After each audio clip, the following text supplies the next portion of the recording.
Hace 35 años, el ejército de China, el Ejército Popular de Liberación o EPL, estaba, por decirlo suavemente, atrapado en el pasado. La descripción sonaba excelente, ojo, ya que contaban con enormes reservas de tanques, muchos aviones de combate e incluso misiles balísticos intercontinentales, ICBM, que podían borrar una ciudad al otro lado del mundo en cuestión de minutos. Pero si te ponías a leer a fondo, pronto descubrías que la fuerza de tanques estaba basada en un diseño que se originó en la década de los 40. Esos aviones de combate eran fotocopias de baja resolución y los ICBM eran lentos para desplegarse e imprecisos, apenas capaces de acertarle a una ciudad si se les ponía una ojiva de alto rendimiento en la punta. Pero si avanzamos hasta hoy, ya no son así.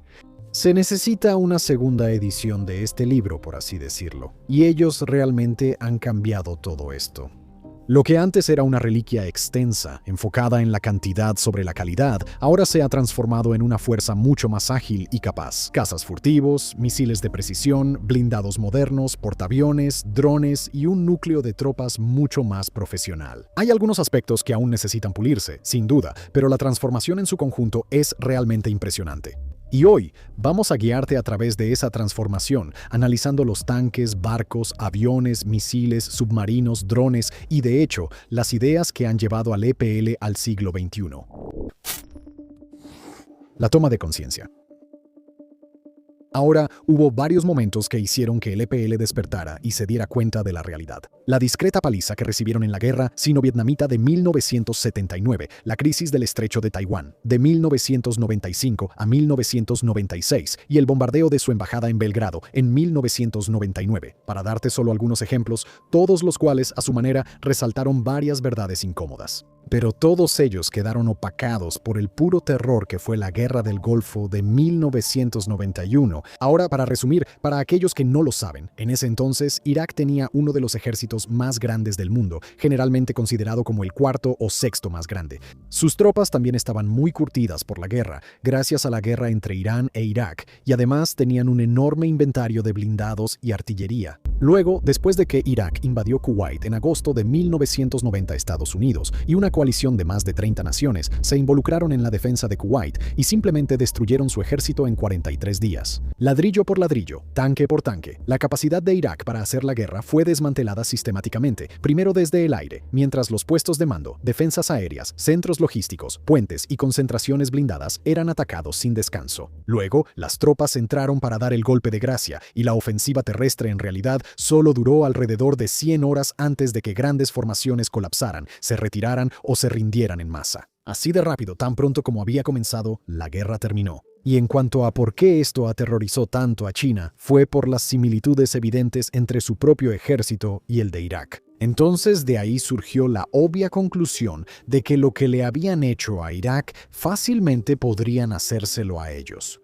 En ese entonces, verás, el EPL, al igual que el ejército de Saddam, era fundamentalmente un desastre. Era una máquina centrada en fuerzas terrestres, construida alrededor de blindados y artillería, con una integración estratégica limitada, en el mejor de los casos, entre las ramas, y prácticamente nada en cuanto a vigilancia en tiempo real, guerra electrónica y capacidades de ataque de precisión. No es que estuvieran simplemente rezagados en su doctrina y tecnología, sino que todavía estaban en la maldita edad de piedra. Como lo dijo el entonces líder Jiang Zemin, quien estuvo en el poder de 1989 a 2002, cito, los hechos de la Guerra del Golfo demuestran que, con la tecnología avanzada aplicada en el campo militar, la precisión de los ataques con armas aumentó a un nivel sin precedentes, y el bando con una superioridad tecnológica claramente tenía más iniciativa en el campo de batalla. En el mundo actual, si un país no fortalece sus capacidades de defensa y no mejora la calidad de sus fuerzas y su capacidad para luchar bajo condiciones modernas, especialmente de alta tecnología, no será fuerte. Entonces, una vez que estalle la guerra, a menudo caerá en una posición pasiva, a merced del enemigo, y sus intereses nacionales, dignidad nacional y prestigio internacional sufrirán un gran daño. Fin de la cita. Entonces, ¿qué hizo él y, más ampliamente, el ejército que encabezaba para enderezar el rumbo? Bueno, en realidad, mucho de eso fue trabajo poco glamoroso. Sí, era vital, o sea, no hay duda de eso, pero no era realmente una máquina grande, genial o nueva. ¡Wow! Ve a verla. ¡Boom! ¡Boom! Fue el trabajo en una base fuerte y estable lo que hace que las máquinas sofisticadas tengan sentido, sean efectivas y, de hecho, viables. Por ejemplo, son cosas como la doctrina, una forma estándar militar de combatir, y las ideas y reglas acordadas sobre cómo planea, entrena y despliega sus fuerzas durante la guerra. Y para el EPL, la reforma ahí significó ir dejando poco a poco la noción heredada de la era de Mao sobre la guerra popular, que básicamente era una guerra de guerrillas de toda la nación, y reemplazarla con un diccionario entero de lemas que suenan cada vez más a ciencia ficción. Por ejemplo, estaba el concepto de guerras locales bajo condiciones de alta tecnología, promovido por Jiang Zemin, que luego se convirtió en guerras locales bajo condiciones de informatización. Es un trabalenguas, ¿verdad? Esto vino de Hu Jintao, de 2002 a 2012, que luego tomó su forma actual de guerras locales informatizadas bajo Xi Jinping, presidente desde 2012 hasta la fecha. De manera similar, en su concepto de operaciones conjuntas de armas combinadas, es decir, las ideas de alto nivel que explican cómo todas las ramas de las Fuerzas Armadas deben luchar juntos en una campaña integrada. Bajo un solo plan, las operaciones conjuntas de varias ramas de las Fuerzas Armadas bajo condiciones de alta tecnología se convirtieron en operaciones conjuntas bajo condiciones de informatización, que, a su vez, se convirtieron en operaciones conjuntas integradas. Por suerte, como informatización ni siquiera es una palabra real, probablemente puedas ver el panorama general que estamos mostrando aquí. Han estado aceptando su situación tal como es y, de manera pragmática y lenta, haciendo algo al respecto. Por supuesto, también se implementaron medidas específicas para ayudar a lograr todo eso, siendo la primera de ellas la Directriz Estratégica Militar de 1993 para el nuevo periodo, que cambió la postura del EPL de ser una fuerza diseñada para defenderse de una gran invasión terrestre a ser una fuerza capaz de proyectar poder en el entorno inmediato de China. Ese alcance se amplió aún más, con cada vez más libros blancos a lo largo de los años. El siguiente que vale la pena analizar es el de 2004 Defensa Nacional de China, que comenzó a exponer cómo ese maldito concepto de informatización por el que estaban tan obsesionados en realidad iba a concretarse, lo que se puede resumir mejor como menos personas portando equipo más sofisticado, especialmente equipo de comunicaciones más avanzado. Si avanzamos hasta 2015, la estrategia militar de China comenzó a inclinarse específicamente hacia la Armada del Ejército Popular de Liberación, o PLAN, y la Fuerza Aérea del Ejército Popular de Liberación, o PLAF. Ellos llamaron explícitamente a que el plan pasara de una postura de defensa limitada a aguas cercanas a una combinación de defensa de aguas cercanas y protección en mar abierto, y para que la PLAF pasara de una defensa aérea territorial a una fuerza que pudiera realizar tanto operaciones ofensivas como defensivas en operaciones aéreas integradas. Para 2019, en la Defensa Nacional de China en la nueva era, estaban hablando de implementar una directriz estratégica militar para una nueva era, construida en torno a operaciones conjuntas, espacio, ciberespacio y la fuerza de apoyo estratégico. Básicamente, toda la infraestructura detrás de escena que necesitas para un ejército moderno de ataques de precisión. Y por supuesto, lo que sustentaba todo eso, tan grande y ambicioso como era el dinero. O mejor dicho, el hecho de que China ahora realmente tenía algo de dinero. Verás, en la época de Mao, China era, sin rodeos, realmente muy pobre. Y ahora, definitivamente, ya no es pobre. Gracias a las reformas del socialismo con características chinas de Deng Xiaoping y todo lo que vino después, que se puede resumir mejor como literalmente todo lo que se dice ahora. Mantén el martillo en el círculo como un disfraz para la legitimidad e introduce un nuevo contrato social donde básicamente haces que la gente sea más rica si acepta callarse y no cuestionar el status quo. Con eso, China ha pasado de un PIB per cápita de $320 en 1990 a $13.300 en 2024 y un PIB total de 18.7 billones. Y lo más importante para nuestra historia de hoy, la defensa ha estado viajando en ese cohete. Porque, aunque Pekín mantiene la cifra oficial en un modesto 1.5 a 2% del PIB, la base económica ha crecido tan rápido que el gasto del EPL ha registrado años y años de aumentos anuales altos, de un solo dígito y a veces de 2 dígitos. En términos reales, con su presupuesto militar final para 2025 declarado en poco menos de $250.000 millones estadounidenses según el Consejo de Estado, pero quizá más cerca de $300.000 millones cuando consideras las partes ocultas en otros ministerios, al menos según el Centro de Estudios Estratégicos e Internacionales. Y con todo eso como el contexto más amplio y la visión general que podríamos necesitar, ahora vamos a entrar en lo realmente interesante. Las máquinas reales que China ha estado comprando para sacar a sus fuerzas armadas de la apatía de la era de la Guerra del Golfo y llevarlo directamente al siglo XXI. Tanques y vehículos blindados. Comencemos con lo más genial de todo, los tanques, y de hecho los vehículos blindados en general. Básicamente, después de la Guerra del Golfo, la flota blindada del EPL era realmente enorme. Alrededor de 8.000 tanques de batalla principales o MBT en 1990 según el Centro de Estudios Estratégicos e Internacionales. Pero la flota estaba dominada por diseños más antiguos que realmente ya mostraban su antigüedad. Piensa en el tipo 69 y el tipo 80, y esos básicamente se remontan al tipo 59, que en sí mismo es básicamente un T-54A soviético que los chinos luego fabricaron mal y le quitaron la mitad de las buenas características. Cosas tan básicas como el estabilizador del cañón principal del T-54A original y su reflector infrarrojo y el equipo para combate nocturno. Aunque los modelos 59 posteriores sí recibieron algunas mejoras, y fue la misma historia con sus transportes de infantería mecanizada también. Sí tenían transportes blindados de personal o APCs, pero eran mediocres, por decirlo suavemente. El tipo 63, por ejemplo, era básicamente un modelo específico chino, basado en la idea básica del BTR-50 soviético. Blindaje delgado, anfibio, espacio para 10 soldados y eso es todo. En cuanto a los vehículos de combate de infantería o IFVs, APCs con el armamento adecuado, básicamente, simplemente no tenían eso. Eso sí cambió tan pronto como en 1992 con la introducción del tipo 86, una copia del BMP-1, pero aún estamos hablando de una máquina bastante rudimentaria, con un blindaje muy delgado, una potencia de fuego razonable y sistemas de comunicación completamente anticuados. Pero al menos había espacio para 8 soldados en la parte trasera, y tenía las ventajas de movilidad por ser anfibio. De hecho, es una gran simplificación, lo admito, pero lo pongo así para que se entienda la idea básica. Para cuando Pekín puso en servicio su Temugrade BMP-1 Moscú, ya tenía en servicio el BMP-3 que, como su nombre lo indica, estaba 2 generaciones adelante en cuanto a mejoras y refinamientos. Ahora, sin embargo, mientras algunos de esos sistemas heredados siguen en zonas periféricas esperando ser reemplazados, como los tipo 88, otra evolución del tipo 59 que realizaron ejercicios en Xinjiang en 2021, la calidad de sus vehículos blindados ahora ha mejorado significativamente en general. El ejemplo emblemático de todo esto es el tipo 99, el primer verdadero MBT moderno de China, y una máquina construida en torno a todo lo que la tormenta del desierto dejó muy claro que ahora era innegociable en un tanque. Ver primero, disparar primero, acertar primero, de día o de noche, mientras se está en movimiento, y hacer todo eso siendo parte de un sistema más amplio de armas combinadas. En cuanto a cómo logra todo eso, se dice que es gracias a la inclusión de cosas como una mira térmica con telémetro láser, además de una práctica función de seguimiento automático a bordo.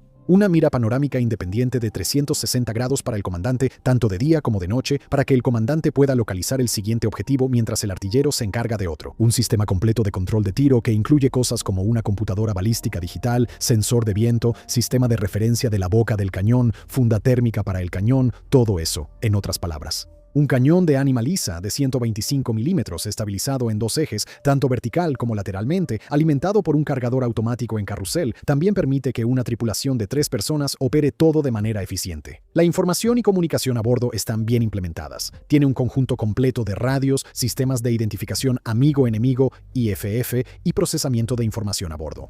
También cuenta con ayudas para la supervivencia como un sistema de contramedidas electro-ópticas, un receptor de alerta láser y los clásicos lanzadores de humo. Y aunque existen preguntas muy válidas sobre qué tan bueno es realmente todo esto, como si ese cargador automático en carrusel terminará lanzando la torreta hacia el cielo, como hacen los modelos rusos, sigue siendo una gran incógnita qué tan bueno es el tipo 99, no si es bueno. Sabemos lo suficiente sobre él para deducir claramente que no es solo una basura maquillada presentada para las cámaras. De hecho, si hay un problema evidente con él, se encuentra en su disponibilidad. Por el momento verás, no parece existir una cifra oficial sobre la cantidad en servicio, y créenos, pasamos más tiempo del que deberíamos buscando. Pero un documento estratégico de 2024 del Centro Árabe de Investigación y Estudios Políticos llegó a la conclusión de que entonces tenían alrededor de 1.100 tipo 99 divididos entre el normal que acabamos de explicarte y el que aún es muy nuevo en servicio, el 99A, y eso es dentro de una fuerza total de tanques principales de batalla que se cree está en torno a los 5.500. Y solo con eso, ponle freno, porque eso cambia las cosas drásticamente, haciendo que el tipo 99 no sea un Abrams chino, un buen tanque principal de batalla, que es solo lo normal en su ejército, sino una buena punta de lanza.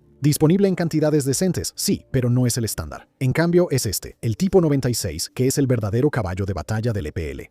Un diseño más barato y un poco más antiguo que aún trae un cañón de 125 milímetros blindaje compuesto y después también blindaje reactivo explosivo, estabilización de tiro y motores mucho mejores que la vieja serie copia del T-54. Me gusta la versión de Temu.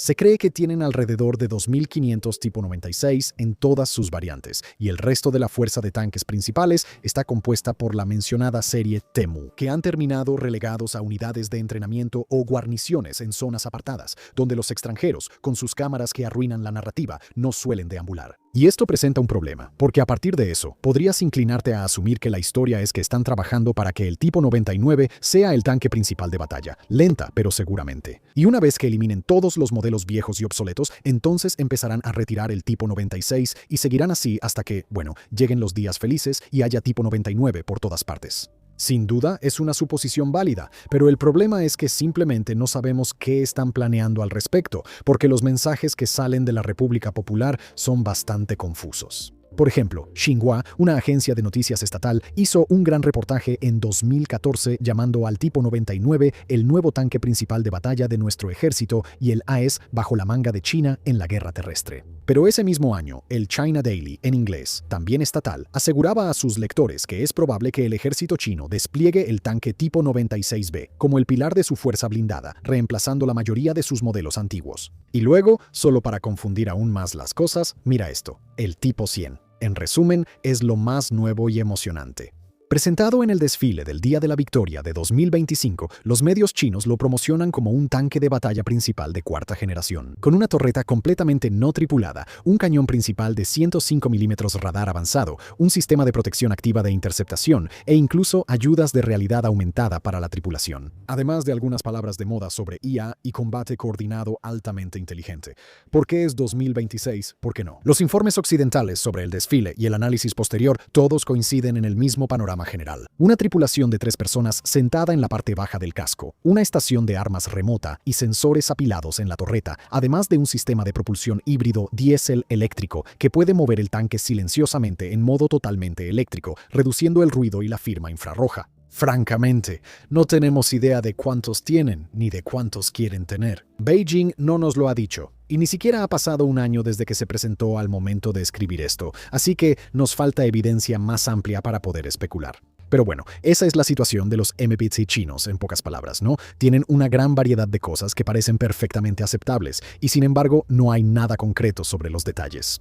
Afortunadamente, sin embargo, la situación de sus blindados que no son MBT es más clara. El tanque ligero tipo 15, por ejemplo, que entró en servicio a finales de 2018, es un tanque construido teniendo en cuenta que la mitad de China es una gran montaña. Ligero, con un peso de alrededor de 30 a 35 toneladas, buena movilidad, gracias a ese peso ligero y un motor de 1000 caballos de fuerza, un cañón moderno de 105 milímetros, conectado a un cargador automático y ópticas decentes. Y junto a él, tienes toda una variedad de transportes de infantería que ahora son realmente respetables. El tipo 04, por ejemplo, es el actual IFV de primera categoría. Presentado en 1999, finalmente le da a la infantería mecanizada china un equivalente moderno al BMP-3 y al Bradley. Un chasis con orugas y capacidad anfibia, con una torreta biplaza que monta un cañón de 100 milímetros y un cañón automático de 30 milímetros en combinación. Espacio para un escuadrón en la parte trasera y, lo más importante, control de tiro, visores térmicos y radio al menos modernos, así que realmente puede mantener una conciencia situacional adecuada.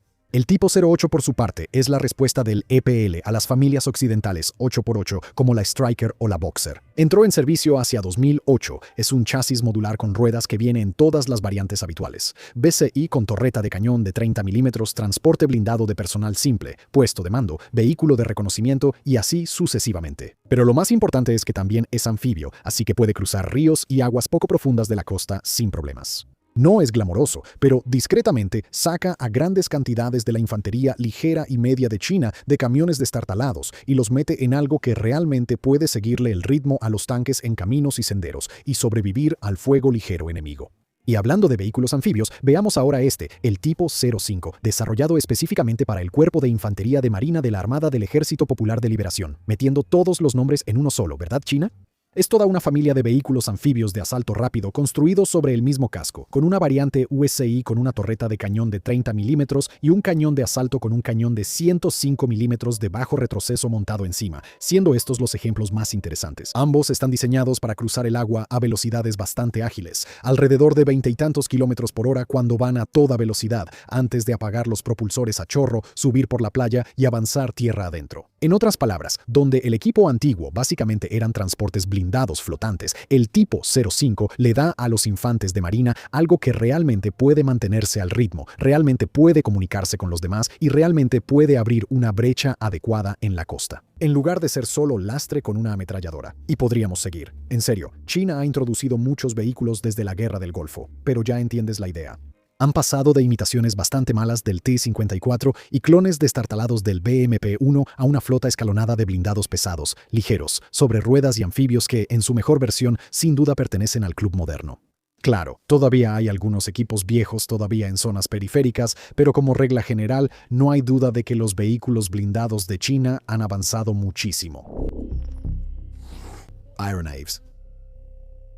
La Fuerza Aérea del Ejército Popular de Liberación probablemente fue la rama más aterrorizada por la Guerra del Golfo, porque no hay vuelta de hoja. Aunque no eran una fuerza simbólica, ni solo una fuerza de papel, sus capacidades en ese entonces eran absolutamente horribles para los estándares de la época. Básicamente, la ruptura sino-soviética de los años 60, cuando Moscú se distanció de Pekín por los detalles de cuán brutal debía ser el comunismo, prácticamente mató el avance aeroespacial chino, ya que la ayuda tecnológica simplemente cesó a partir de entonces. Como resultado, pasaron los 30 años anteriores a la Guerra del Golfo tratando en gran medida de ajustar y mejorar lo que sus vecinos del norte les habían dejado. Por ejemplo, el MiG-21 soviético se convirtió en el J-7 que más tarde fue desarrollado localmente como el J-71, J-72 y J-7H, entre otros. Por cierto, lo mismo ocurrió con los tanques. Por eso todo era un derivado o desarrollo del tipo 59, mientras que los soviéticos avanzaron al T-62, luego al T-72, después al T-80 y así sucesivamente. Sin embargo, hubo algunos intentos de desarrollar su aviación por cuenta propia para regresar al tema que nos ocupa. El J-8, por ejemplo, una especie de Super MiG-21, si simplificamos el asunto, tardó 11 años en entrar en servicio después de su primer vuelo de prueba y la variante inicial aún no tenía radar de búsqueda hacia abajo ni una verdadera capacidad para operar en cualquier clima. En cambio, su hoja técnica era Mach 2 cañones, misiles infrarrojos básicos, un radar que solo podía mirar hacia donde apuntaba la nariz y básicamente eso era todo.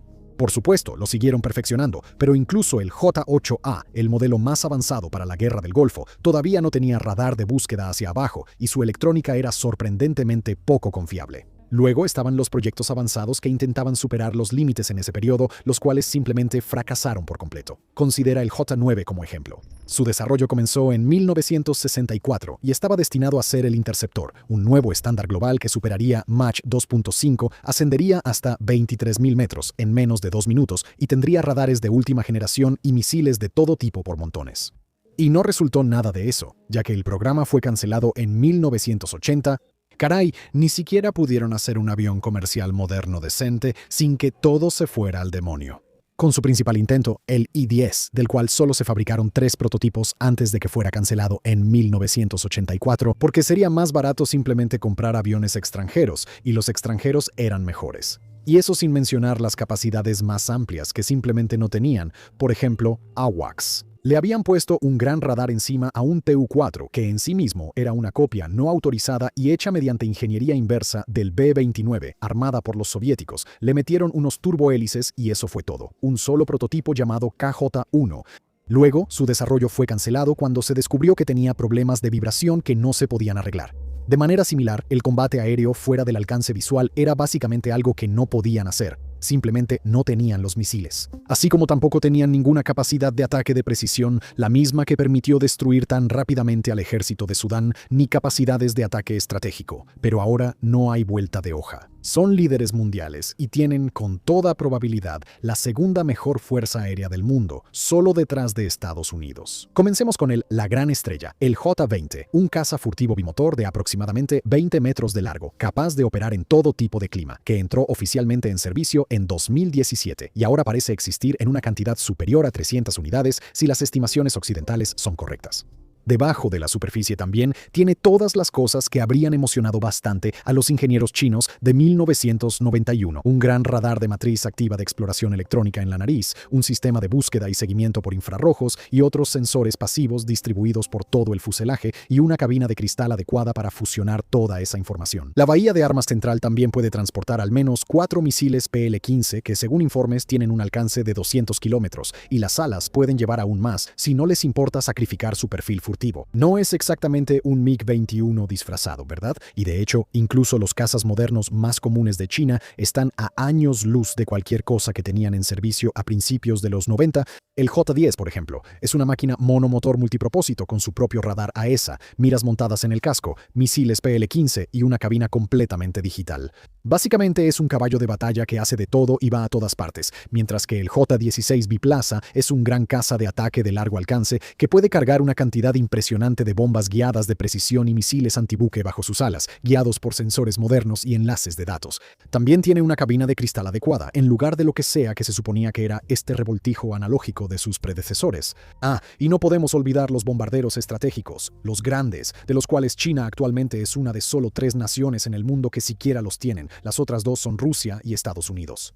A simple vista, este es un caso en el que parece que China no ha hecho mucho progreso, ya que su bombardero estratégico principal, el H-6, entró en servicio por primera vez en 1969 como una versión construida bajo licencia del Tu-16 soviético, que voló por primera vez en 1952, pero aquí está el asunto. Todos los bombarderos estratégicos principales que siguen volando tienen diseños básicos que son antiguos. El B-52 estadounidense, por ejemplo, también voló por primera vez en 1952, al igual que el Tu-95 ruso, y ambos han sido rediseñados y reconstruidos a fondo, por dentro y por fuera, para ser la moderna y tecnológica plataforma de lanzamiento de misiles de crucero que exige el bombardeo estratégico actual. Lo son. Y el H-6 no es diferente, con sus variantes más recientes, el H-6N, siendo una bestia muy distinta al original. Se han ido los viejos turborreactores WPA, reemplazados por los motores turbofan D30KP2 de fabricación rusa, o su copia local WS-18, lo que proporciona un alcance y consumo de combustible mucho mejores.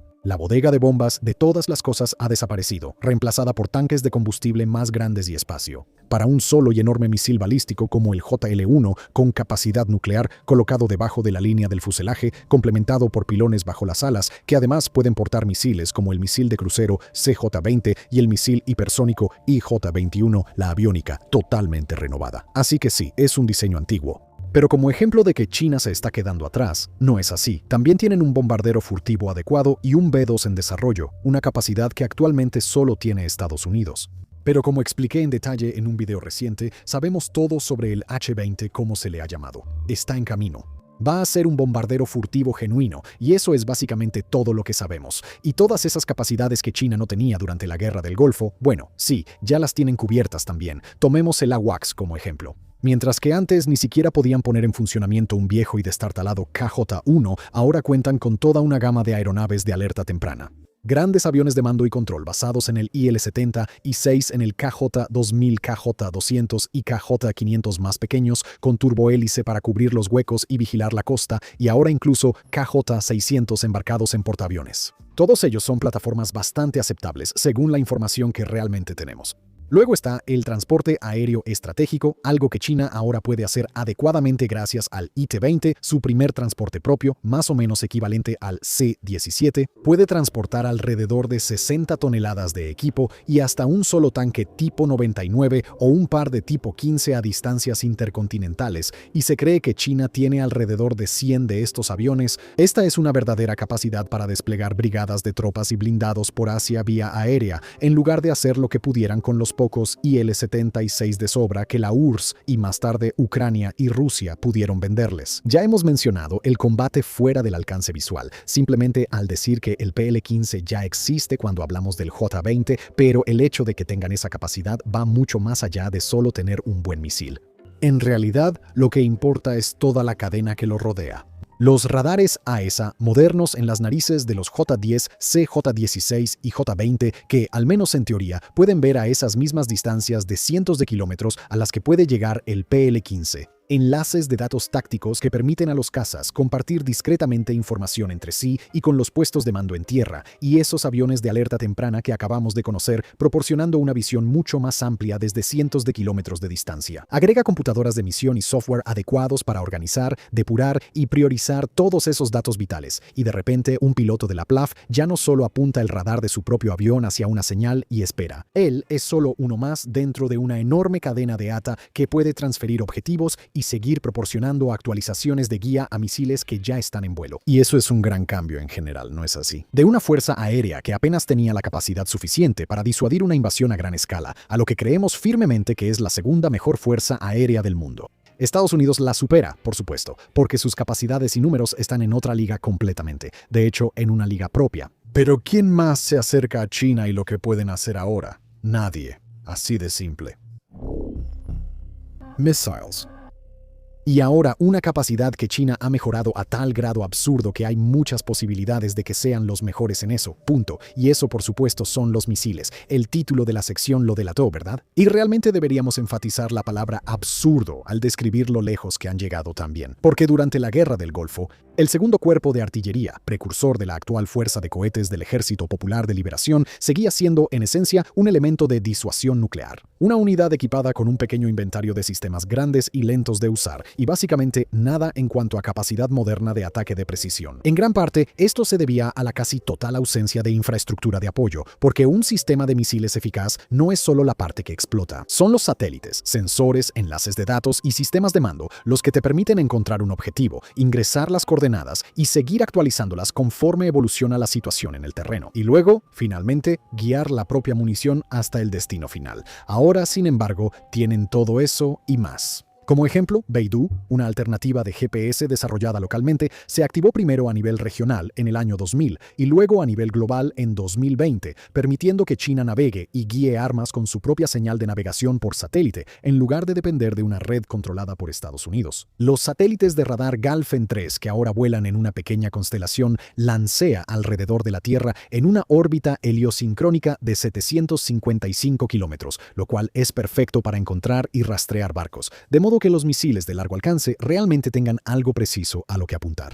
Luego está la constelación GN1, una flota comercial muy grande de satélites de observación, pero de doble uso, ideal para dar a los planificadores chinos vistas nítidas y actualizadas frecuentemente de barcos, puertos y bases aéreas para apoyar la designación de objetivos de sus misiles. Y finalmente, grandes sitios de radar costero más allá del horizonte a lo largo de la costa continental que usan señales de onda celeste y de onda superficial para detectar y rastrear grandes barcos y aviones a miles de kilómetros en el Pacífico. Y luego elevan esos contactos generales en la cadena de mando para que sean refinados por satélites y otros sensores. En resumen, entonces, tienen felizmente toda la infraestructura detrás de escena necesaria para usar realmente todos sus nuevos y sofisticados misiles.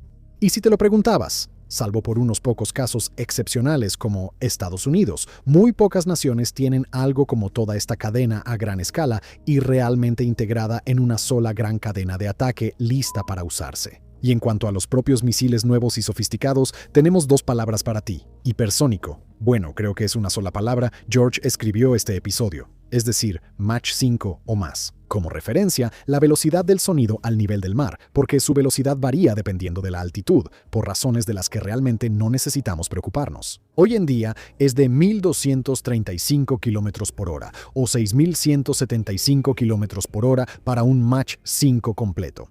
Y eso, dicho simplemente, es una velocidad absurda, más o menos entre 6 y 7 veces más rápido que un avión comercial normal.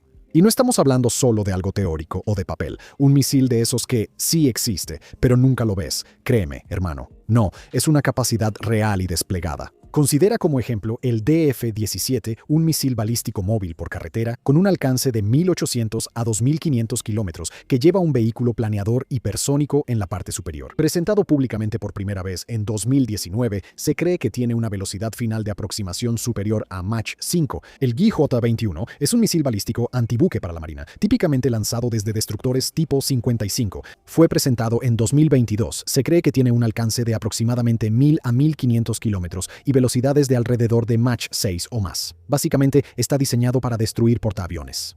Justo lo que Pekín apuntaría a los portaaviones de la OTAN si alguna vez intenta tomar Taiwán por la fuerza. El DF-27 es un misil hipersónico más grande y de mayor alcance que es vagamente similar a un misil balístico intercontinental convencional o ICBM, pero con una opción de planeo hipersónico cuando regresa a la Tierra. Según el informe anual de 2024 del Departamento de Defensa de Estados Unidos al Congreso sobre los desarrollos militares y de seguridad relacionados con la República Popular China, potencialmente ya está en servicio al momento de redactar este informe. Es un nombre largo, pero Pekín aún no lo ha confirmado. En cuanto al DF-27, Pekín tampoco ha declarado abiertamente que sea tan rápido como XKPH, al menos hasta donde pudimos investigar. Pero las discusiones en chino sobre este tema casi siempre repiten exactamente las mismas cifras al respecto. Recorriendo 2.100 kilómetros en las pruebas, equivalente a Mach 8.5 o cerca de Mach 9, así como decir explícitamente que su velocidad final de aproximación al objetivo es Mach 10, consideren, a modo de comparación, los esfuerzos de los estadounidenses. El arma de respuesta rápida lanzada desde el aire AGM-183A de la Fuerza Aérea comenzó su desarrollo en 2018 y se suponía que estaría operativa para 2022. Fue archivada en 2025 y, supuestamente, volvió a estar en desarrollo según el presupuesto de 2026. Y luego está el Dark Eagle del ejército, cuyos lanzadores y equipos de apoyo han estado con algunas unidades desde 2023, pero su primera prueba de vuelo exitosa de principio a fin solo ocurrió en diciembre de 2024 y, de hecho, su despliegue, que se ha prometido durante mucho tiempo, aún no ha sucedido. De hecho, Rusia es básicamente la única otra nación que siquiera se acerca a igualar a China, con cosas como el Kinzhal y Avangard, pero son más piezas de exhibición disponibles en pequeñas cantidades que una familia amplia y bien integrada de sistemas de entrega de municiones hipersónicas. Y por mucho que nos hayamos estado enfocando en los hipersónicos hasta ahora, no pienses que ese es el único tipo de misil que China ha mejorado desde la Guerra del Golfo. Considera sus misiles balísticos intercontinentales. En ese entonces, su fuerza consistía básicamente en un pequeño puñado de DF-5, siendo la variante DF-5A la de mayor nivel en ese momento. Y aunque el 5A podía tener un alcance de hasta 13.000 kilómetros suficiente para alcanzar todo el territorio continental de Estados Unidos, y una carga explosiva de hasta 5 megatones o 333 veces la potencia explosiva de la bomba Little Boy lanzada sobre Hiroshima. Para que te des una idea, en realidad no era para tanto. Para empezar, usaba combustible líquido cuando los misiles balísticos intercontinentales de combustible sólido habían sido la norma desde los años 60, con la llegada de los misiles estadounidenses Minuteman y los soviéticos RT-2. Porque básicamente puedes dejar un misil de combustible sólido listo para ser lanzado. Así que cuando llegue la Tercera Guerra Mundial, todo lo que tienes que hacer es sacarlo, apuntarlo al cielo, ingresar los datos de objetivo y presionar el gran botón rojo del fin del mundo. Por el contrario, los misiles balísticos intercontinentales de combustible líquido no pueden dejarse cargados, así que el retraso para ponerlos en marcha puede crear una gran brecha en la capacidad de represalia de una nación, ya que las bombas nucleares podrían estar cayendo sobre tus silos o mientras todavía intentas ponerles el combustible a tus propios misiles. Pero ese era solo uno de los problemas del DF-5A, ya que también tenía una precisión realmente terrible, con su error circular. Probable o CEP, la frase militar para describir cuánto se puede desviar del punto en el mapa al que lo apuntas, se cree que era de entre 500 y 3.500 metros, y eso, por cierto, es exactamente la razón por la que tenía una ojiva tan grande, para compensar su pésima precisión. Aunque China se está riendo, el DF-5 sigue ahí como el DF-5C, todavía con combustible líquido, pero con un alcance aumentado hasta 20.000 kilómetros y lo suficientemente preciso como para que su única gran ojiva fuera reemplazada por un vehículo de reentrada múltiple e independiente, o MERV, un arreglo que apila varias ojivas más pequeñas que pueden ser dirigidas de manera independiente. Uniéndose a la contienda están los nuevos misiles balísticos intercontinentales, como el DF-31 y el DF-41. Y no solo los grandes han visto mejoras radicales tampoco. Los misiles balísticos convencionales, por ejemplo, también han sido mejorados. En aquel entonces estaban el DF-11 y el DF-15 en la gama alta. El primero entró en servicio en 1992 y el segundo en agosto de 1991. Y con ellos hablamos de un alcance de 300 kilómetros y un CEP de 600 metros con el DF-11 y 300 con el DF-15. Ahora son cosas como el DF-26. Ha mejorado en aspectos que podemos medir, con un alcance de hasta 4.000 kilómetros y un CEP descrito solo como alto, gracias a lo nuevo que es, ya que apenas se presentó públicamente en 2015, pero también ha mejorado en sus cualidades más abstractas, como el hecho de tener un vehículo de reentrada maniobrable que lo hace más difícil de interceptar en lugar del simple cuerpo de reentrada balístico de sus predecesores. Y digan lo que quieran sobre la alta probabilidad de que algún día lancen uno contra alguno de nosotros, hay que reconocerle a Pekín lo que ha logrado. Todo eso es un gran cambio, ¿no es así? Como decimos, creemos firmemente que actualmente son los líderes mundiales en misiles. Simplemente no hay nadie más en el mundo que se acerque a este esfuerzo, especialmente si tomamos en cuenta los hipersónicos. Submarinos.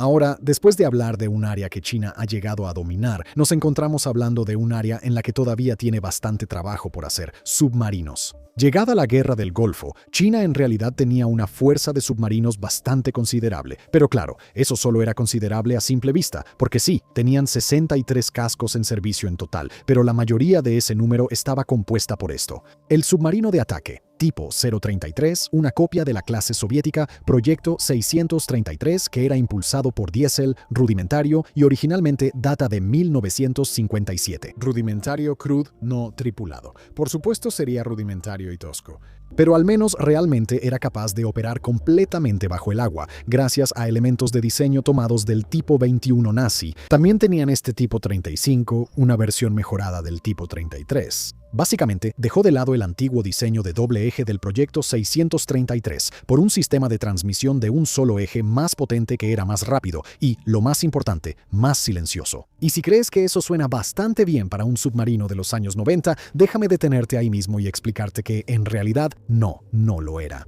Los estadounidenses, por ejemplo, estaban usando esto, la clase Los Ángeles, como su submarino de ataque principal en esa época. Un cazador nuclear capaz de sumergirse a gran profundidad y superar los 30 nudos con sonares remolcados, un sistema de reducción de ruido serio y la capacidad de lanzar misiles Harpoon y Tomahawk contra objetivos terrestres y marítimos, respectivamente. Los soviéticos, o los rusos, dependiendo del año de los 90 que estés viendo, tenían algo similar: la clase Proyecto 971, grande, rápido, de propulsión nuclear, equipado con sonares avanzados, hélices inteligentes y una carga realmente letal de torpedos y misiles antibuque. Bueno, Pekín sí tenía submarinos nucleares, en la subclase de ataque, es decir, equivalente en función a los clase Los Ángeles y 971, por ejemplo. Tenían el tipo 91, una clase de 5 unidades, que fueron comisionados por primera vez en 1974. El problema, sin embargo, es que eran bastante malos, ruidosos, propensos a vibraciones, con sonar y armamento básicos, y un reactor que, digámoslo así. Cuando uno de nuestro equipo tuvo la oportunidad de echar un vistazo a uno en el Museo Naval de Qingdao, prefirió ser cauteloso y educadamente se negó. También tenían un submarino de misiles balísticos cuando estalló la Guerra del Golfo, de esos que lanzan misiles nucleares capaces de destruir ciudades. Pero cuando decimos submarino de misiles balísticos, no nos referimos a una sola clase. No, nos referimos a una sola unidad en servicio, el Changsheng 6. Y eso fue todo. Y de nuevo, a pesar de todo el asunto de las armas nucleares capaces de destruir ciudades, en realidad también era un poco mala. Ruidosa como pocas, plagada de todo tipo de problemas técnicos y casi nunca confiaban en ella lejos del puerto. Sus misiles, JL-1 de corto alcance, básicamente la obligaban a merodear en aguas costeras, o de lo contrario, lo único que estaría bombardeando con armas nucleares serían unos peces. Compáralo con los programas de submarinos de misiles balísticos de los estadounidenses y de quienes estuvieran a cargo en Moscú esa semana, con los primeros navegando con escuadrones completos de la clase Ohio, cada uno equipado con 2 docenas de misiles MERV, con alcances del orden de 7 a 8.000 kilómetros, y los segundos desplegando submarinos Delta y Typhoon, que básicamente tenían el mismo poder de fuego. Ya te das una idea. Una vez más, no fue un esfuerzo risible de Pekín durante el periodo de la Guerra del Golfo, pero tampoco fue algo innovador o de nivel mundial. Toda esa fuerza poderosa en ese entonces no era más que una fuerza de aguas costeras apenas por encima del promedio.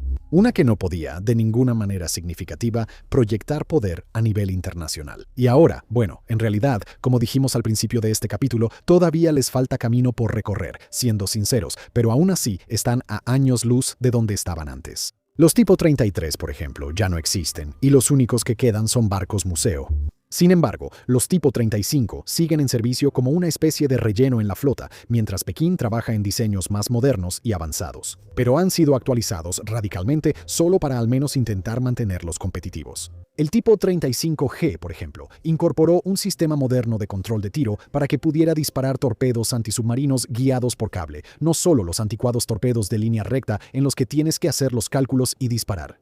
Y luego el 35B fue aún más lejos al añadir misiles de crucero antibuque y de ataque a tierra lanzados desde tubos a la ecuación. Así que sí, el tipo 35 sigue siendo en gran medida un submarino de los años 50, pero piénsalo más como uno de esos autos clásicos restaurados y modernizados. Objetivamente no es tan bueno como algo hecho ayer, pero es lo suficientemente bueno como para que al menos no te haga perder el cabello por el estrés. Y hablando de perder el cabello, China también ha mejorado mucho en materia de submarinos nucleares. Considera, por ejemplo, los submarinos de ataque tipo 93, que son lo que los viejos 91 siempre quisieron ser. Submarinos cazadores nucleares de verdad, con sonar de casco, de flanco y de matriz remolcada. Mucho mejor reducción de ruido, mucho mayor poder de ataque gracias a los torpedos pesados modernos y misiles de crucero de largo alcance como la familia IJ-18 y en variantes posteriores, incluso celdas de lanzamiento vertical. Luego está el submarino de misiles balísticos tipo 94. Todo lo que el Changcheng 6 no era, de mayor alcance, más silencioso, aunque los analistas occidentales todavía creen que son más ruidosos que los equivalentes modernos estadounidenses o rusos. Y en lugar de los Nakadao JL-1, vienen equipados con 12 JL-2 en los submarinos más antiguos y JL-3 en los más nuevos. El JL-2, por si te lo preguntas, generalmente se considera capaz de llevar ya sea una sola ojiva grande o varias más pequeñas, al estilo MRV. Y se sospecha ampliamente que el JL-3 ofrece lo mismo, solo que en una versión más refinada. Pero eso sigue siendo solo conjeturas fundamentadas, porque, sorprendentemente, ¿puedes creer que las configuraciones exactas no son algo que Pekín haya decidido detallarnos? Es una lástima, lo sabemos. Y también se vislumbra en el horizonte su submarino nuclear de ataque de próxima generación, el tipo 95. Los detalles no están claros, pero la dirección básica está clara. Los estadounidenses tienen su clase Virginia como su submarino de ataque de primera categoría.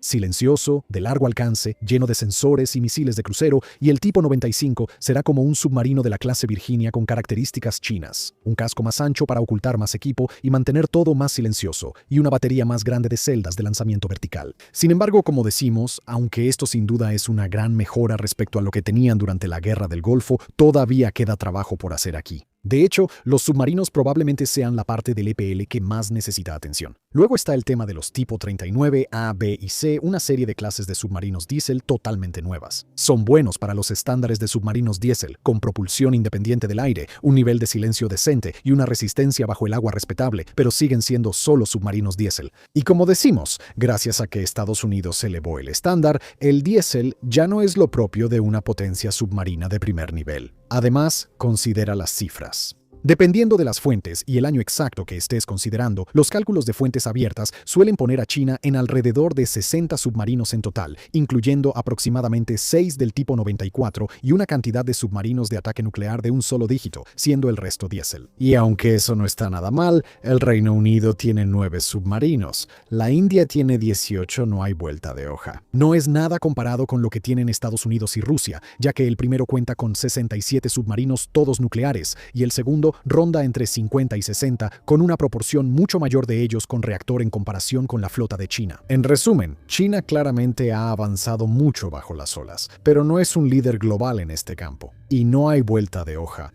No tienen suficientes cascos, y de los que tienen, no hay suficientes que sean de propulsión nuclear. Dicho esto, la dirección en la que van es claramente la correcta. Todo lo que se necesita es una sola tanda de los tipo 95 y terminar los 94 como una clase de 8, como Pekín dice que quiere, y llegaríamos a una conclusión muy diferente. Drones. Los drones apenas estaban en sus inicios durante la Guerra del Golfo en general, pero aún así jugaron su papel. El RQ-2, por ejemplo, un pequeño dron de reconocimiento lanzado por catapulta, desarrollado conjuntamente por los estadounidenses y los israelíes, así fue como se lanzó. Desde acorazados como el Missouri y el Wisconsin, guiaba proyectiles de 16 pulgadas hacia posiciones costeras iraquíes e incluso, de manera famosa, lograron que toda una guarnición iraquí en la isla de Falachar se rindiera simplemente al sobrevolarles. La primera vez en la historia que se cree que soldados se rindieron directamente ante un dron, y eso representa muy bien la tecnología global de drones en ese momento. Sí, eran buenos para tareas de observación. Y eso era todo. Sin embargo, China ni siquiera hacía eso. En ese entonces tenían solo 2 drones dignos de mención. El BUSZ-5, un dron de reconocimiento estadounidense AQM-34 con motor a reacción, copiado por ingeniería inversa. Pekín derribó varios en los años 60, los cuales, cabe señalar, no transmitían datos en vivo ni respondían a órdenes en tiempo real como lo hacía el RQ-2. Volaban en una ruta predeterminada, aterrizaban y luego eran recuperados. Y el CK-1, originalmente un LA-17 soviético, del que consiguieron la mayoría de las piezas antes de que se cancelara la amistad con Moscú, y luego lo terminaron ellos mismos. Al igual que el WZ-5 era propulsado por un motor a reacción, pero se usaba principalmente como un dron objetivo, aunque también se utilizó un poco para pruebas de explosiones nucleares. Ahora, sin embargo, las cosas son muy diferentes, ya que China no solo ha alcanzado a los estadounidenses, sino que incluso, desde ciertos puntos de vista, podría haberlos superado. Permítanme explicarles. En términos generales, los drones modernos del EPL se dividen en tres categorías. Los de vigilancia y reconocimiento que observan, los de combate que atacan y los innovadores que simplemente hacen más de una u otra manera. El primer grupo está lleno de cosas como el WZ-7, un dron de reconocimiento serio de gran altitud, es decir, que vuela a 18.000 metros de altura, con un diseño de alas unidas extraño, pero según la mayoría, efectivo, que le da una autonomía decente. Generalmente se cree que puede volar unas 10 horas, dependiendo del perfil de vuelo. Creemos que ha estado en servicio con la Fuerza Aérea del EPL desde 2018, con aeronaves que han sido captados por imágenes satelitales en el Tíbet, en Hainan y en la zona cercana a la frontera con Corea del Norte. También tiene una variante naval desde 2023, que normalmente se ve en el este del país y en el mar de China Meridional, en la zona cercana a Taiwán. Y su función, más allá de simples menciones vagas sobre reconocimiento, es recolectar señales de radar y transmisiones electrónicas en áreas extensas, enviar datos de localización a misiles de largo alcance y, por supuesto, tomar fotos y videos. Es un gran avance comparado con el antiguo WZ-5, ¿no crees? Si te sales o te equivocas mientras sigues en el mismo campo, encuentras cosas como el BCK-005, el caballo de batalla de altitud media y larga autonomía. Viene con una joroba de enlace satelital en la parte superior y una torreta electro-óptica debajo. Se presentó en Zhuhai en 2006 y ahora suele verse en puestos avanzados como la isla Woody en el mar de China Meridional. Su rendimiento también lo coloca muy en el medio, volando a unos 8.000 metros con más de 30 horas de autonomía, todo mientras transmite silenciosamente una imagen en vivo de quién navega o vuela y dónde. Y también está el TB001 que encaja en el mismo perfil general, pero luego llegamos a los que atacan. Aquí son las series Winglong y Rainbow las que más importan, las respuestas de China a los drones Predator y Reaper de Estados Unidos. Es el equipo confiable que no rompe récords ni marca tendencia, pero que aparece, toma fotos perfectamente aceptables, destruye algo de manera lo suficientemente eficiente como para no ofender al contribuyente chino y sigue adelante. Un Winglong 2, por ejemplo, es un dron turbohélice con una envergadura de 20 metros 6 puntos de anclaje, más de 30 horas de autonomía y la capacidad de lanzar misiles guiados AR-1 y AR-2, así como alguna que otra bomba de precisión pequeña. Ya ves a lo que me refiero, es bastante normal. Básicamente es solo un dron Predator con otro nombre. El CH-4 de la serie Rainbow, por su parte, es eso, pero un poco más grande. Básicamente un Reaper con otro nombre. Hasta 345 kilos de armamento en 6 pilones, una autonomía de 30 a 40 horas cuando está en modo de reconocimiento puro y la capacidad de disparar misiles desde 5.000 metros cómodamente fuera del alcance de la mayoría de las defensas aéreas ligeras. De hecho, incluso se parece a un Reaper, salvo por la falta de un estabilizador vertical y porque la entrada de aire está volteada 180 grados. Sin embargo, las que atacan son aún más pequeñas, como la CH-901, una pequeña munición merodeadora de 9 kilogramos, es decir, un dron kamikaze que un solo soldado puede lanzar desde un tubo de lanzamiento, enviarlo zumbando de 10 a 15 kilómetros de distancia y luego hacerlo caer directamente sobre un vehículo ligero o una posición atrincherada gracias a su pequeña ojiva de 3.5 kilogramos. No parece gran cosa, lo sabemos, pero aquí hay algo para ponerlo en perspectiva. Una granada estadounidense M67 tiene 180 gramos de explosivo y el CH-901 tiene 20 veces eso y puede volar directamente hacia ti. Así que de repente ya no suena tan insignificante, ¿verdad? Y también está el hecho de que pueden lanzarse desde bastidores montados en camiones con más de 40 unidades en una sola oleada gigante específicamente para saturar toda un área en disputa. Lo cual es bastante jodidamente aterrador, si somos honestos. Y finalmente llegamos a lo emocionante, a lo de Jerry Anderson, los que llevan las cosas al límite, los drones que llevan al máximo lo que un vehículo aéreo no tripulado puede lograr. Consideren nuestro voto personal para el MADIS, el GJ-11, un ala volante furtiva con una bahía interna llena de armas que voló por primera vez en 2013 y que ahora es descrito oficialmente por el Estado chino como plenamente operativo. Por supuesto, puede atacar objetivos en tierra y tomarles fotos, presumiblemente sin ser detectado por el radar, y solo para aclarar, decimos presumiblemente porque China nunca ha publicado nada concreto para probar sus capacidades furtivas. Sin embargo, y aquí es donde realmente se pone interesante, se afirma que también puede no solo atacar objetivos aéreos. Lo cual ya es bastante loco, considerando que los estadounidenses apenas han comenzado a probar misiles dirigidos en sus Reapers para autodefensa y ataques limitados aire-aire, sino que también puede actuar como lo que los chinos llaman un fiel escudero, es decir, un perro de ataque semiautónomo que vuela delante de un caza tripulado, usualmente mostrado en equipo con un J-20 de 2 asientos en los gráficos generados por computadora aprobados por el Estado. sirviendo de señuelo para los misiles, bloqueando radares, transportando sensores adicionales e incluso disparando sus propias armas a los objetivos que el piloto en la nave nodriza le designe. Es realmente algo increíble. Y por último, está el WZ-8, el rápido, que según informes puede alcanzar Mach 3, es propulsado por cohetes y aparentemente puede llegar a altitudes de 50.000 metros, o sea, a medio camino del espacio. Eso es como 5 veces la altitud del avión que te lleva de vacaciones, por cierto. Se cree que entró en servicio en 2019. Pensamos que es una plataforma puramente de reconocimiento, porque sorprendentemente, ¿lo creerías? Pekín no ha decidido contarnos todos los detalles al respecto. Como otro punto adicional, China se toma tan en serio los drones que votaron en diciembre de 2024 el Sichuan. Pekín la llama una nave de asalto anfibio, que para ser justos lo es, pero ese título omite una parte clave y realmente revolucionaria de su diseño. El hecho de que es el primer portadrones propiamente dicho del mundo, es decir, construido intencionalmente de esa manera desde la quilla.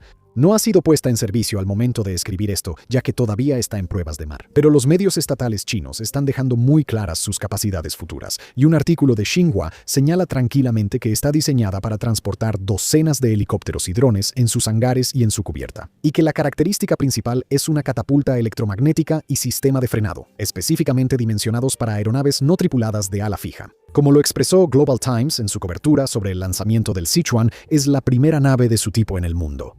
Un buque híbrido de asalto y portadrones cuya catapulta le permitirá lanzar y recuperar desde grandes drones de ataque furtivos hasta vehículos aéreos no tripulados de reconocimiento de largo alcance, dándole a la Marina la capacidad de lanzar enjambres de drones de combate y reconocimiento desde un solo casco y recuperarlos a bordo nuevamente, al estilo de un portaaviones, en lugar de tratarlos como algo secundario, añadido a un buque de asalto tradicional para helicópteros. Y Sichuan también sirve como un punto de referencia fantástico para lo último que queríamos discutir en el capítulo: cómo se comparan los esfuerzos con drones de otras naciones, porque realmente queremos enfatizar lo bien que lo está haciendo China en este aspecto. Porque sí, otras naciones también tienen barcos de drones, como el Anadolu de Turquía, por ejemplo, y de hecho ella se le adelantó al Sichuan. Ella comenzó su vida como un buque de asalto anfibio al estilo Juan Carlos I, del cual Ankara planeaba operar F-35BS. Luego, el presidente Erdogan hizo una travesura al comprar algunos S-400 rusos y Washington expulsó a Turquía del programa F-35, y de repente, el Anadolu se quedó sin aviones de combate. Por suerte, Turquía también tiene una industria de drones realmente buena, así que se hizo una apuesta arriesgada: recentrar todo el proyecto en torno a los Bayraktar TB3 y los Kasalma a propulsión a chorro y así hacer de la aviación no tripulada el acto principal.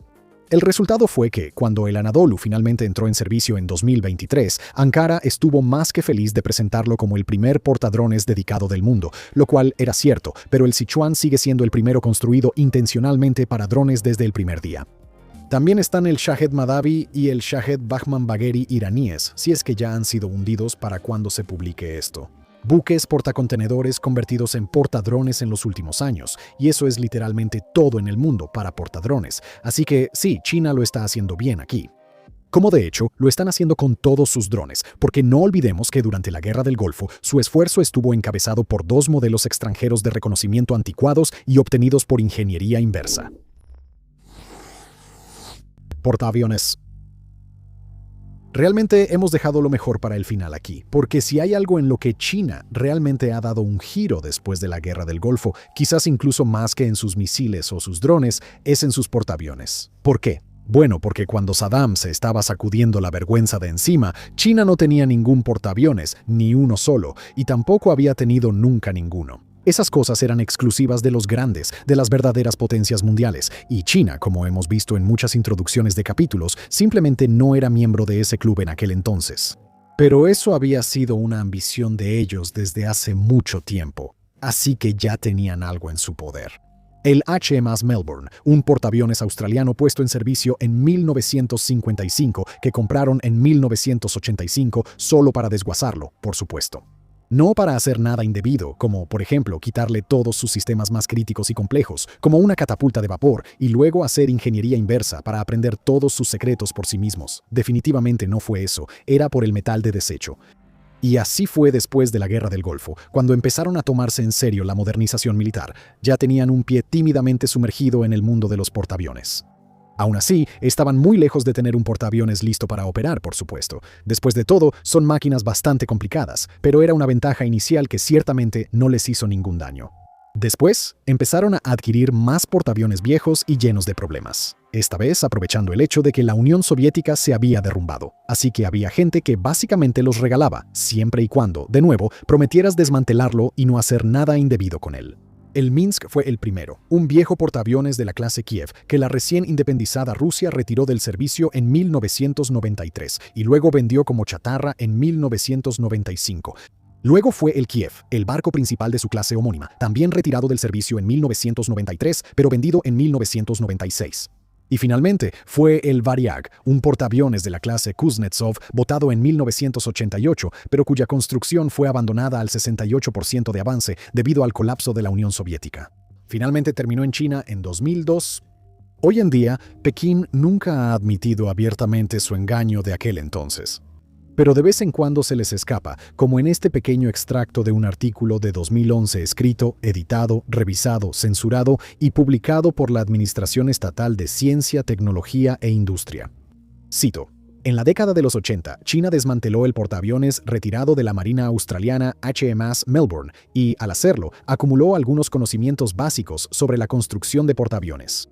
Y esa pequeña línea fue revisada por muchos ojos diferentes antes de ser publicada, y cada uno de esos pares pertenecía a alguien que sabía lo que realmente ocurría. Así que sí, se estaban haciendo con portaaviones para aplicar ingeniería inversa, y nos imaginamos que algunas personas en China se metieron en muchos problemas. Y por mucho que nos encantaría contarles más sobre sus historias, porque cada una de ellas está llena de giros extraños, vueltas locas y tratos turbios, hoy solo tenemos tiempo para enfocarnos en una: el Variag. ¿Representó una oportunidad para Pekín? La capacidad de poner en práctica todo lo que habían aprendido, no con la perspectiva algo aterradora de construir un portaaviones completamente nuevo desde la quilla, sino simplemente terminando el trabajo a medio hacer de otra persona. Ya estaba completado en un 68%, y de hecho, eso es exactamente lo que hicieron. Y el Liaoning, como ahora se le conocería, fue incorporado a la Armada del Ejército Popular de Liberación, el Plan, el 25 de septiembre de 2012, y hay que darle crédito a China aquí.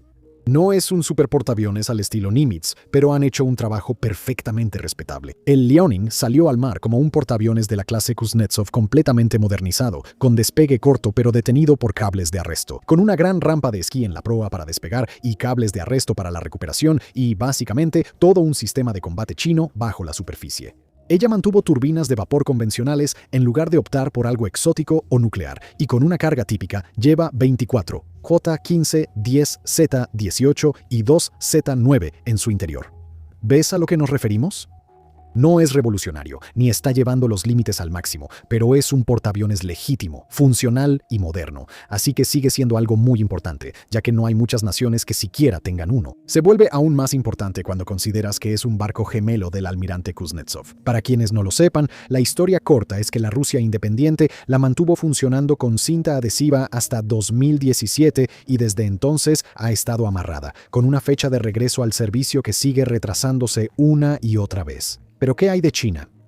¿Qué debían hacer ahora que habían demostrado que podían construir un portaaviones siempre y cuando tuvieran las ruedas de apoyo puestas? Bueno, hacer uno sin las ruedas de apoyo, naturalmente. Y luego el Shandong, puesto en servicio en 2019, tiene unos pequeños retoques, pero en realidad es solo otro Liaoning, solo que esta vez hecho completamente por China. Fácil, porque ahora que sabía con confianza que podía construir y operar portaaviones, eligió la opción A, fue a lo seguro y produjo más Liaonings y Shandongs perfectamente aceptables. O B, siguió avanzando. Ir por algo más grande, ir por, ¿nos atrevemos a decirlo? Un superportaaviones. Al final, para gran alivio de los youtubers hambrientos de hype en todo el mundo, eligieron la opción B. Pero no estaban siendo tontos al respecto. En cuanto a portaaviones, apenas habían empezado a caminar y un superportaaviones era como salir corriendo a toda velocidad. Así que, en lugar de arriesgarse a caer de bruces, optaron por simplemente empezar a trotar construyendo un portaaviones a medio camino hacia un superportaaviones, el Fujian. ¿Y qué la hace casi un superportaaviones?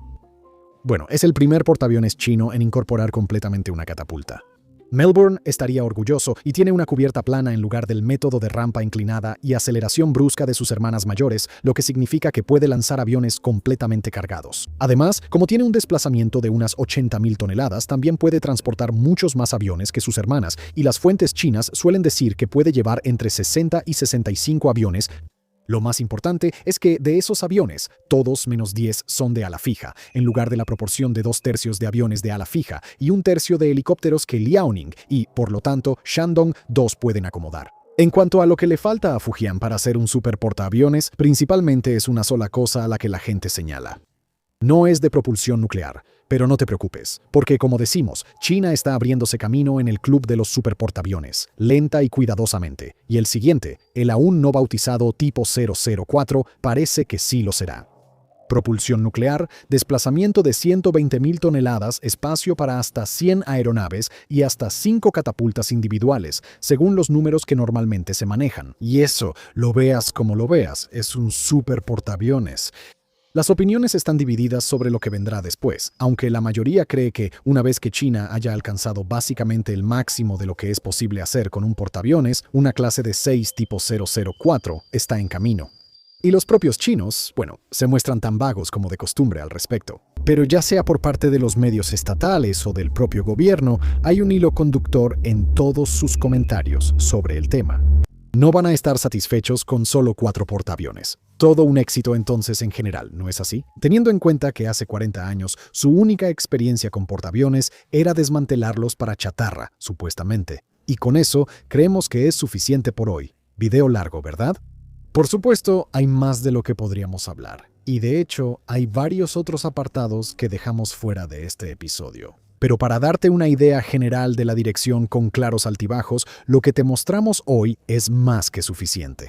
Y lo que hemos visto es que la dirección general es de mejora, no de estancamiento o retroceso, y que la magnitud total de la mejora ha sido nada menos que fenomenal. Dentro de eso, áreas específicas se han vuelto verdaderamente líderes a nivel mundial. Los misiles y drones, por ejemplo, mientras que otros han alcanzado un nivel lo suficientemente aceptable como para codearse con los grandes, como los tanques y la aviación tripulada, diríamos. Y otros, aunque aún tienen ciertas carencias, aún así han mostrado un crecimiento impresionante. Te estoy viendo a ti, submarinos. En general, ahora no hay ni un solo aspecto del EPL que podamos decir que sea proactivamente anticuado o desesperadamente descuidado, y eso no está mal, ¿verdad?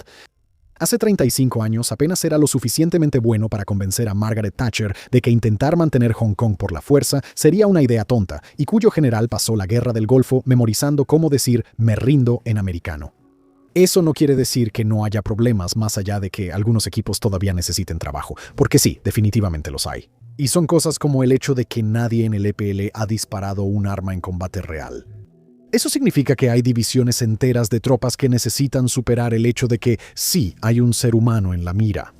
Deja de perder el tiempo y elimínalos antes de que ellos te eliminen a ti. Hay divisiones enteras de tropas que solo han aprendido a usar todo su equipo sofisticado bajo el estrés controlado de un ejercicio y no están preparados para el estrés imposible de recrear del combate real. Hay divisiones enteras de tropas que nunca han tenido que mantener la calma bajo fuego, cubiertos de restos de sus compañeros. En realidad, prácticamente nadie tiene experiencia en combate.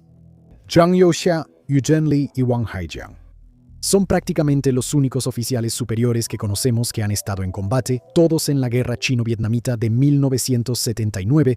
En los rangos inferiores, tienes un pequeño grupo de oficiales y suboficiales de los enfrentamientos fronterizos de 2020 con la India, algunos veteranos de misiones de paz que tuvieron que usar sus armas, y eso es todo.